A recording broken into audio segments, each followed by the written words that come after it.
Magandang umaga po sa inyong lahat. Happy Lord's Day.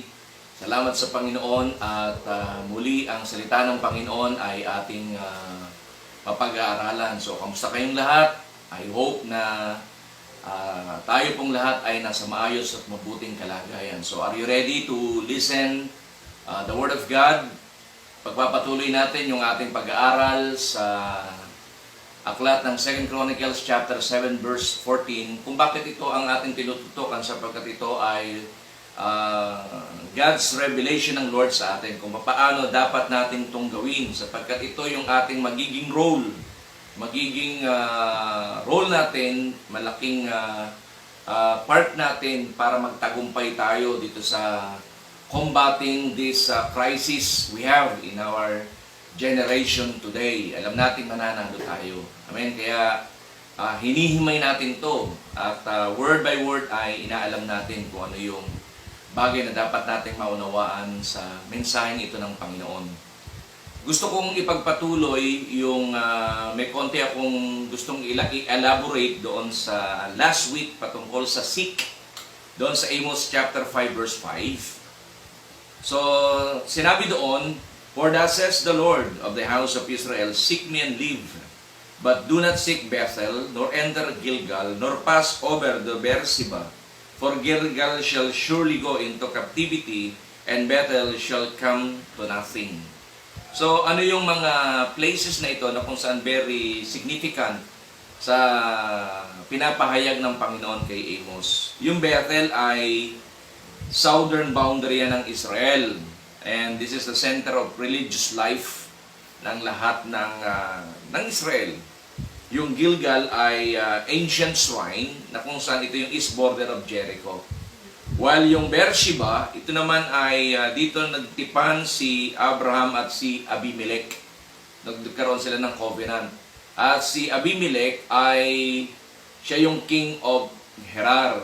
So kung natatandaan nyo, nang si Abraham ay pumasok sa Gerar, ikinubli niya yung pagiging wife ni Sarah kasi natakot siya na baka siya patayin kasi yung mga taong naroroon hindi naman takot sa Diyos, hindi naman naniniwala sa Diyos na kanyang pinaglilingkuran kaya inilihim niya. Kaya nagpahayag ang Panginoon kay Abimelech at kinausap ng Diyos sa panaginip na si Sarah ay hindi ordinaryong babae.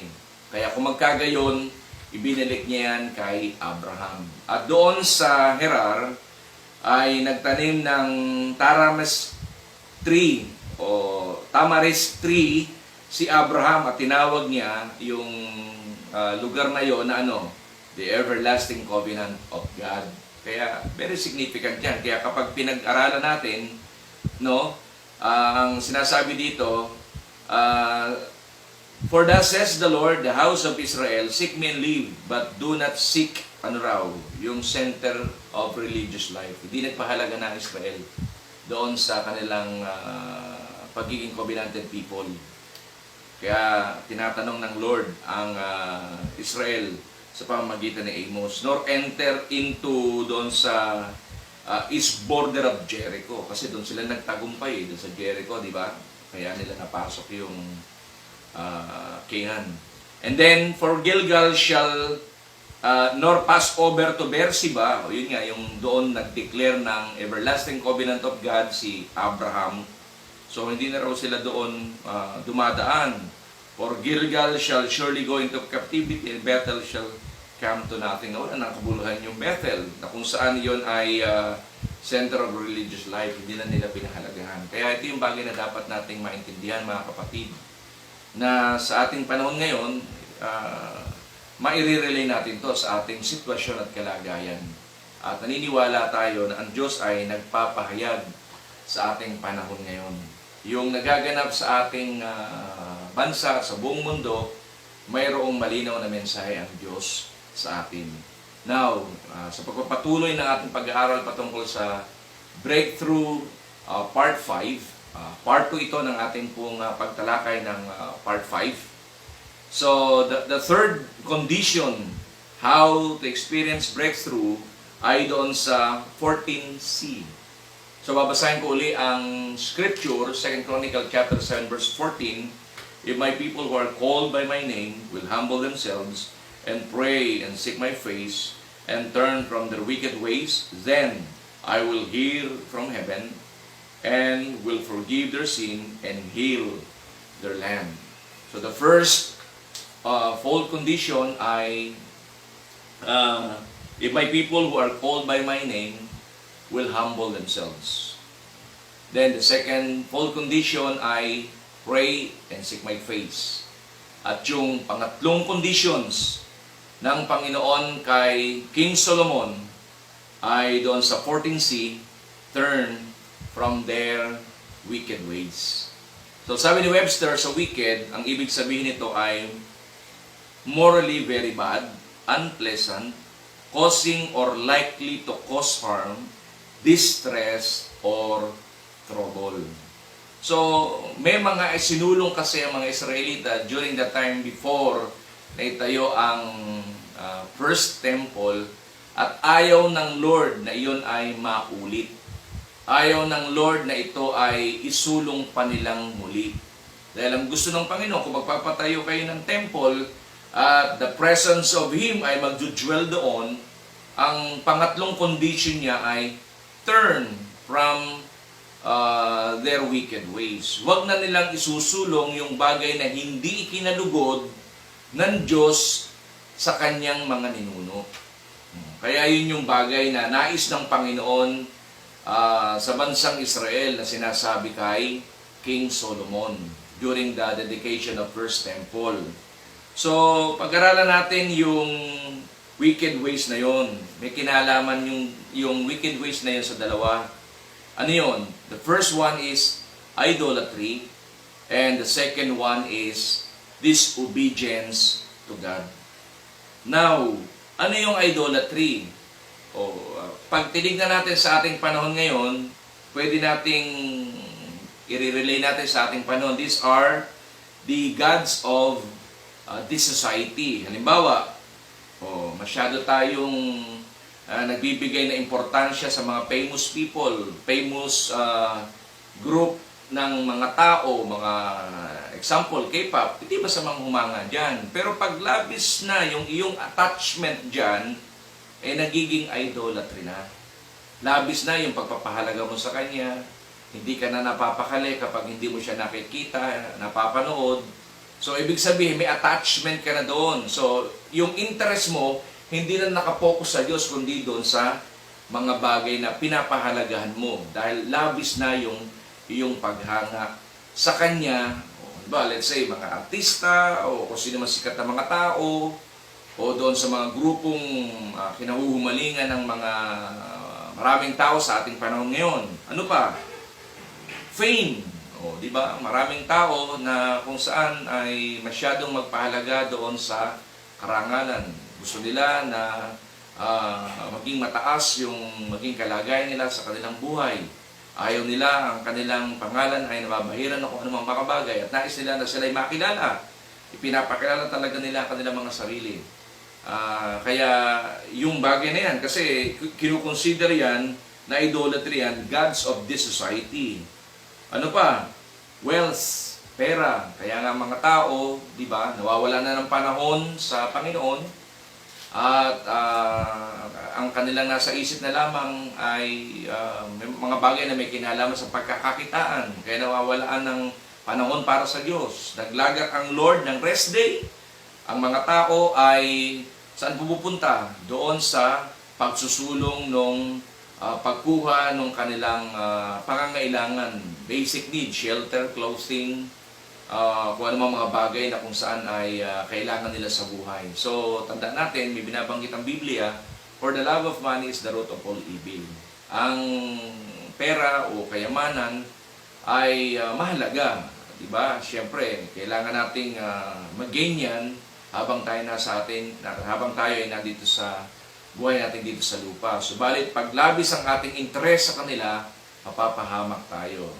Money is a good friend, pero pag mali ang pagkakagamit mo sa kanya, dadaling kanya sa pinaka-worst senaryo na kalagayan ng buhay dito sa lupa. So ano pa? Career. Di ba? Maraming tao Dahil sa pagsusulong ng kanyang karir, nanineglect na niya mga bagay na may kinalaman sa kanyang spiritual. Napapabayaan niya ang paglilingkod, napapabayaan niya ang kanyang buhay pagsunod. So maraming bagay na nanineglect siya kasi nagkakaroon siya ng busy days, time para i-pursue yung kanyang karir.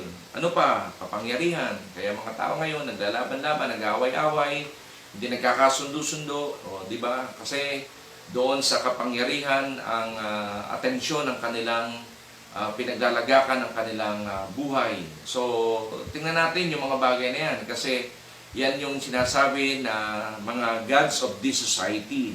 Ano pa? Yung sarili, labis sa pagpapahalaga sa sarili, labis na pagbibigay ng atensyon sa sarili. So, ito ay umuwi rin doon sa idolatry.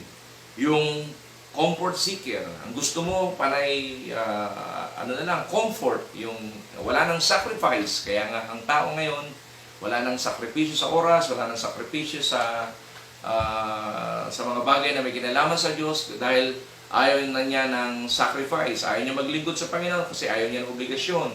Ayaw niyang sundin ang kalooban ng Panginoon dahil busy siya. So, ang isinusulong na niya yung pang-kanya, pang-sariling kapakanan, pang-kanilang kapakanan. So, nagiging comfort seeker. At isa pang idolatry na kinoconsider ng ating society is what? Yung technology. Sa labis na pabago-bago ng teknolohiya, although mabuti yan sa isang bagay, pero pag ang attachment mo ay naririyan, so maraming bagay na ang iyong maliligtaan sa bagay na kalooban ng Panginoon. So, yan yun na binabanggit patungkol sa idolatry. Pag binasa natin ang verse 19b, may binabanggit sa verse 19b. And go and serve other gods and worship them. Binabanggit ng Panginoon dun eh. Verse 22, then they will answer because they forsook the Lord God of their fathers who brought them out of the land of Egypt and embraced other gods and worship them and serve them. Therefore, He has brought all this calamity on them. At kapag isinulong nila ang bagay na yan, magkakaroon ng mga pangit na pangyayari sa kanilang mga buhay. Kasama yung calamity. So, consider natin, itong nagaganap sa atin ay isang uri ng plague. Amen? Na kung saan ay ipinahuntulot ng Panginoon sa ating panahon. Kaya, bakit? Kasi nakikita ng Lord, hindi na sa Kanya nakasentro yung pursuit ng tao. Ang kanyang sinusulong na ay mga bagay na lamang na may kinalaman para siya ay may stable, may establish dito sa buhay, dito sa lupa. Kaya pag binasa natin yung Exodus chapter 20 verses 1 to 5, ano yung binabanggit doon sa chapter 20 ng Exodus?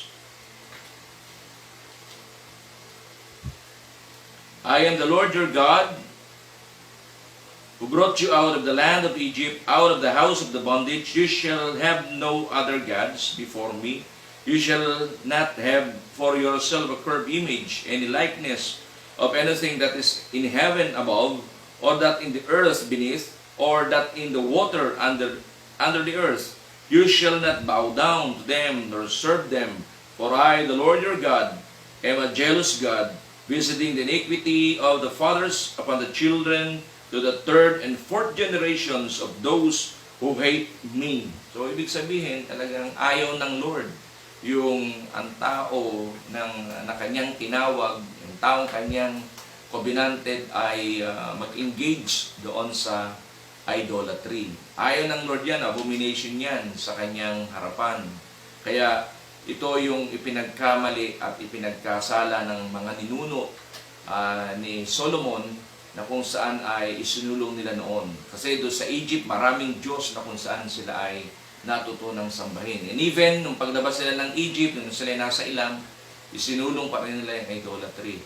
At ito yung bagay na gusto ng Panginoon na maging genuine kayo, loyal kayo sa akin, sapagkat ako lamang ang dapat makilala ng inyong lahi at susunod na lahi na kung saan may isang Diyos lamang na sa inyo ay nagligtas at nangangalaga at nakipagtipan sa inyo.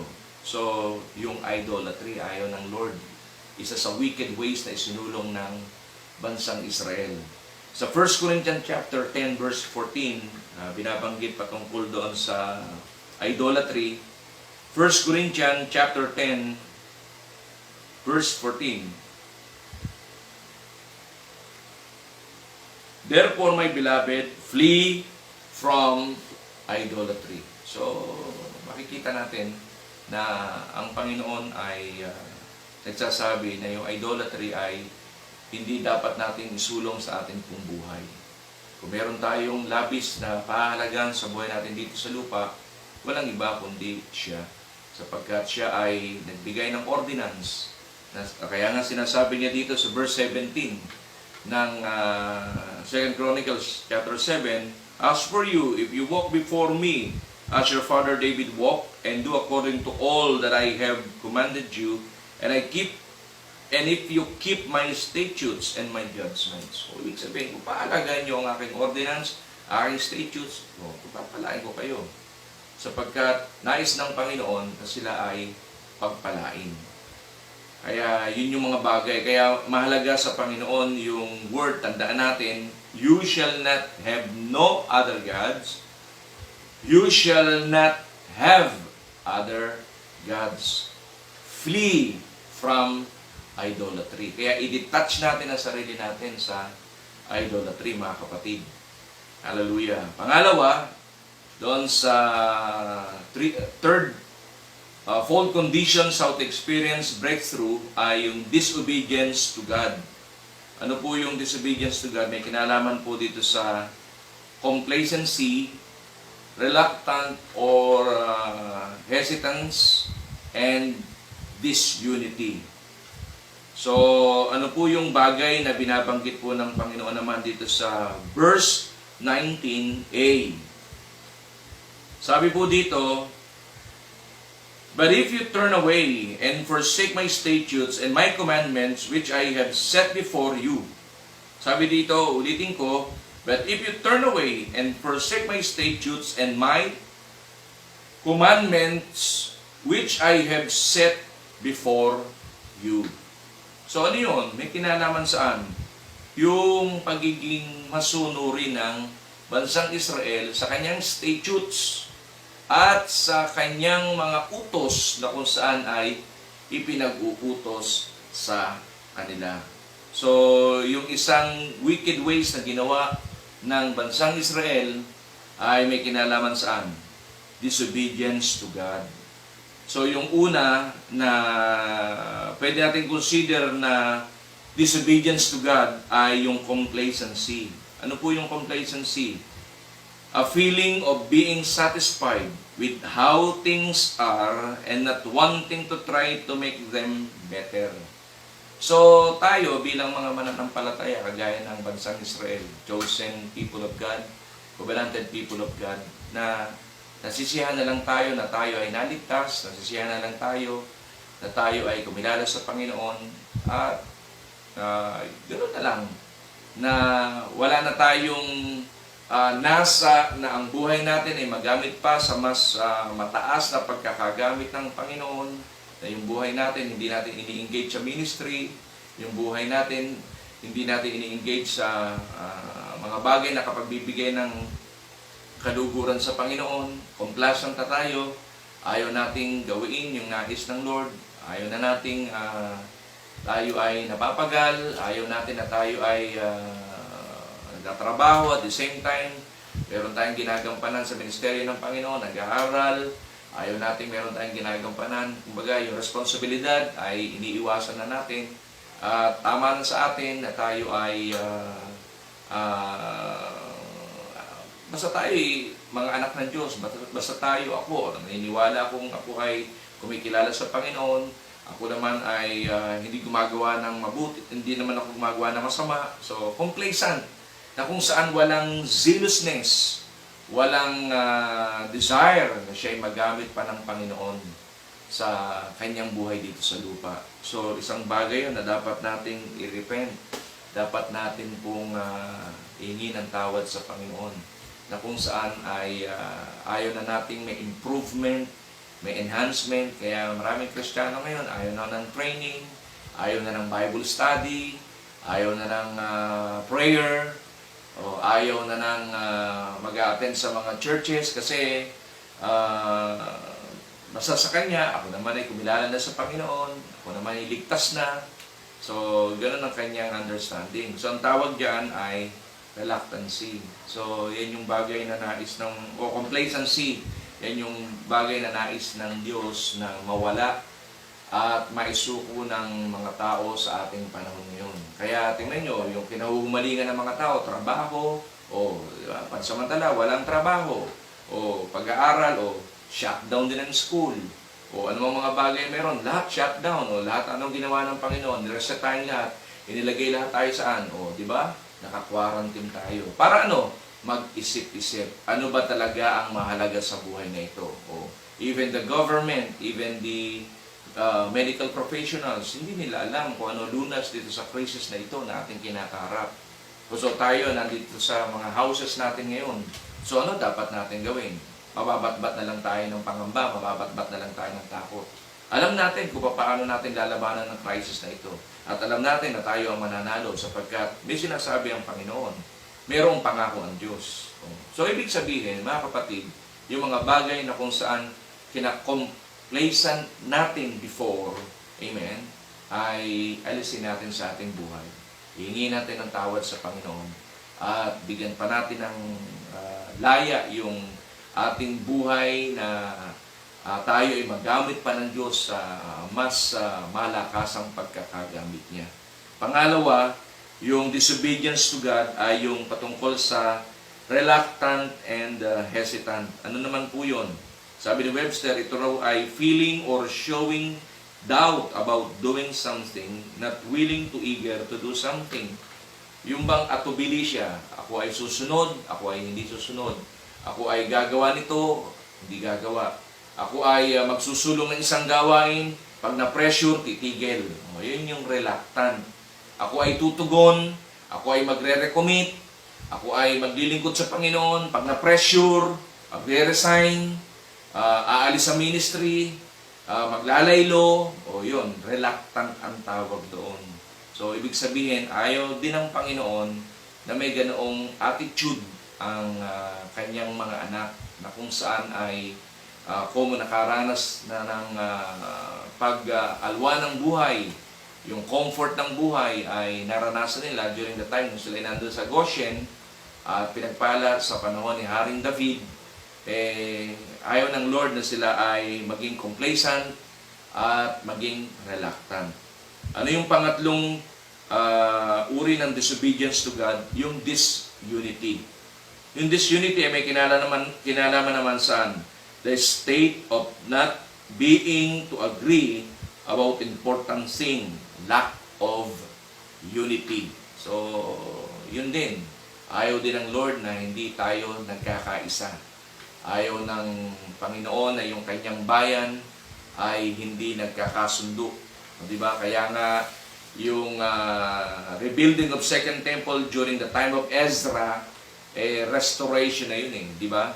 Pag papanumbalik ng iisang gobyerno from southern to northern part of Israel. Kasi ito nga, si King Solomon, kasi yung sumunod na pangyayari sa buhay niya ay hindi na naging maganda. Kasi talagang pinaunlad, nakaranas ng breakthrough ang bansang Israel during the leadership of King Solomon. Pero nung sumunod na pangyayari sa bansang Israel, nang ang namumuno na ay yung kanyang mga anak, ang isinunod nila ay mga wicked ways. Kaya na-divide yung Israel into two government, yung Judah and Israel. So, may pattern na kung saan ay sinasabi ang Lord sa kanyang bayan. Kung dinededicate mo, King Solomon, itong templong ito, ito ang sinasabi ko sa iyo. The third fold condition of God na sinasabi kay King Solomon ay turn from their wicked ways. Kaya sa bagay na ito, dalawang bagay na kung saan ay pinapaunawa ng Panginoon kasi meron dalawang destiny ang Israel, choices given by God sa kanila sa pamamagitan ni Moses. The first one ay mababasa natin sa Deuteronomy chapter 28 verses 1 to 14, all kinds of blessings na kung saan ay pagpapaalang ninanasa ng kanilang puso ay mararanasan nila. Loob at labas, lahat ng uri, panahon, oras, araw, anong kaparaanan, papaano kukunin, yung pagpapala ay kanilang mararanasan. Yun ay may kinalaman saan? Blessings on this, or blessings on obedience.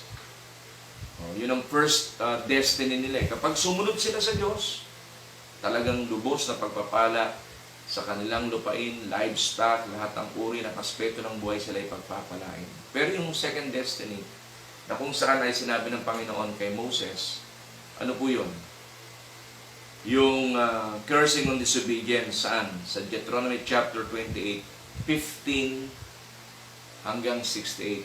So lahat naman ng sinabi ng Lord na mabubuti at magaganda from verses 1 hanggang 14, yun namang verses 15 to 68, opposite ng mabubuting bagay ang sinabi ng Lord. Na kapag hindi naman kayo sumunod sa akin, ganito naman ang magaganap sa inyong bayan. Yun ang ipinapaalala ng Panginoon kay King Solomon. Kasi gusto nyong yung presensya ko ay manahan diyan sa templong iyong pinatayo. Kung gusto mong manahan ang aking presensya diyan, pangatlong condition is what? Sabihin mo sa aking bayan, turn from their wicked ways. Kaya napakahalaga mga kapatid, na sa buhay natin dito sa lupa, let us identify itong dalawang bagay na ito. Yung idolatry and yung disobedience to God. Ito bang dalawang bagay na ito ay naisusulong ko sa buhay ko dito sa lupa? Yamang ako ay covenanted people of God. So, tignan natin kasi pwedeng ito ang maging hadlang upang yung bagay na ayaw nating maranasan, diba? Yung destiny dapat ay maranasan natin, blessing kung tayo ay susunod sa Panginoon, pero curses kung tayo ay hindi susunod sa Panginoon. Kaya ang Panginoon na nagpapahayag kay King Solomon patungkol doon sa tatlong fold conditions. Ang unang conditions ay, if my people who are called by my name will humble themselves. Tingnan natin, di ba? Kumbaba tayo sa Panginoon, tumatawag tayo sa Kanya. Ano ba yung mga bagay na dapat nating suko? Ano ba yung mga bagay na dapat nating ipasakop sa Kanyang kalooban? Pangalawa, pray and seek my face. Pangatlo, turn from their wicked ways. Threefold conditions of God na kung saan sinabi ng Lord kay King Solomon during the dedication of the first temple. Dahil doon sa threefold conditions na yon ay mayroon ding tatlong fold result na kung saan sinabi ang Lord. Kung ang tatlong bagay na yan ay gagawin nyo, tatlong bagay rin ang inyong mararanasan. Ano yung unang mararanasan nila? Sa verse 14. Sabi dito sa verse 14, and I will forgive their sin. Sabi ganoon, and I will forgive their sin. I will hear from heaven and heal their land. So, doon sa threefold conditions, may tatlong result. Ano yung tatlong result? Tatlong fold result ng threefold conditions. Ano yung tatlong fold result? God will hear our prayer. God will forgive our sins. God will heal the land. Tatlong bagay. Kaya napakahalaga mga kapatid, sapagkat itong nagaganap sa ating panahon ay may kinalaman din doon sa ating ding kalagayan. Kasi we as the modern covenanted people of God, because of our faith to Jesus, in Galatians chapter 3 verse 29, my faith, ang ating pananampalataya sa Panginoon, ang naging dahilan upang yung tipan ng Panginoon kay Abraham in Genesis chapter 12 verses 1 to 3 ay maging tipan din ng Diyos sa atin. Kung ano yung pinangako ng Diyos kay Abraham, yun din ang pangako ng Panginoon sa atin. Kung ano yung sinabi ng Panginoon sa kanya, yun din ang mararanasan natin. So, ibig sabihin, we are the modern Israel in our generation today, na kung saan ay by God's grace, nakaranas ng biyaya ng Panginoon.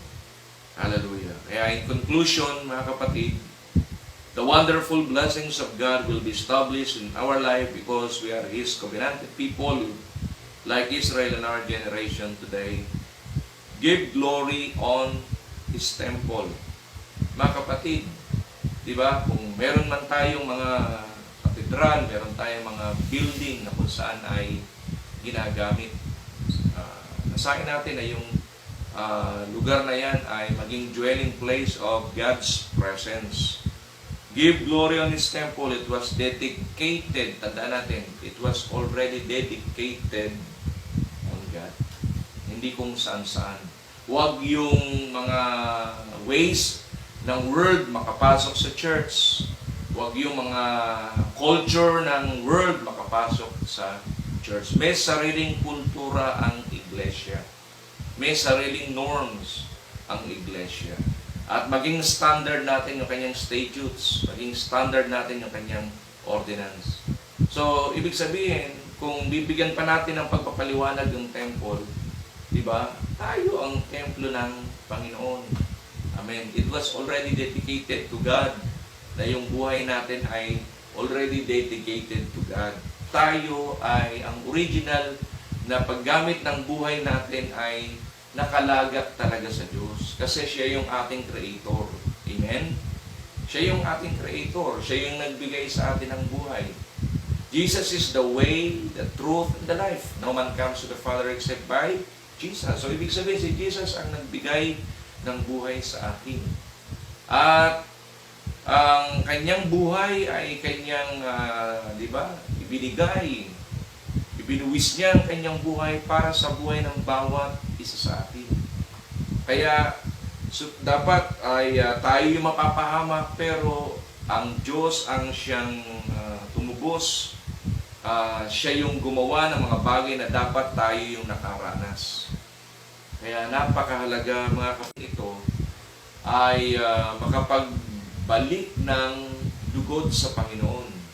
Kaya ang buhay na ito, huwag natin ipagkait upang ang Diyos ay paglingkuran, upang ang Diyos ay sundin, upang ang Diyos ay mabigyan ng kapurihan. Kaya kung ang bagay na ito ay magaganap, mga kapatid, kagaya ng sinasabi ng Panginoon kay King Solomon, hallelujah, threefold conditions na sinabi sa kanya. If my people who are called by my name will humble themselves, pray and seek my face, and turn from their wicked ways. Ano ang tugon ng Panginoon?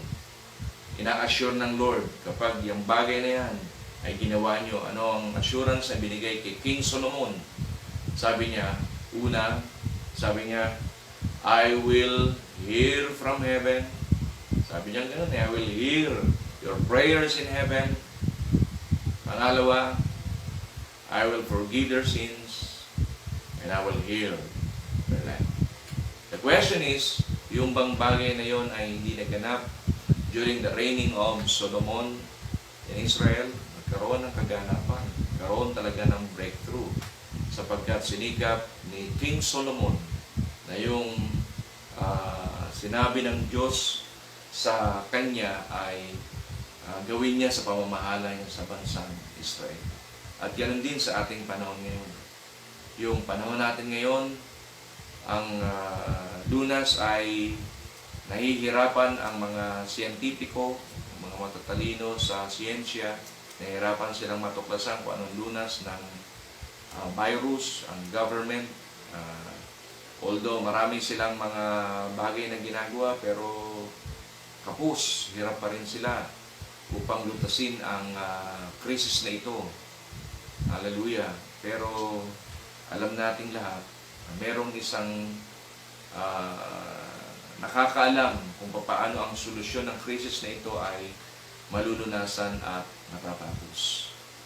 Kaya gawin natin yung kanyang conditions, gagawain niya yung kanyang pangako sa atin.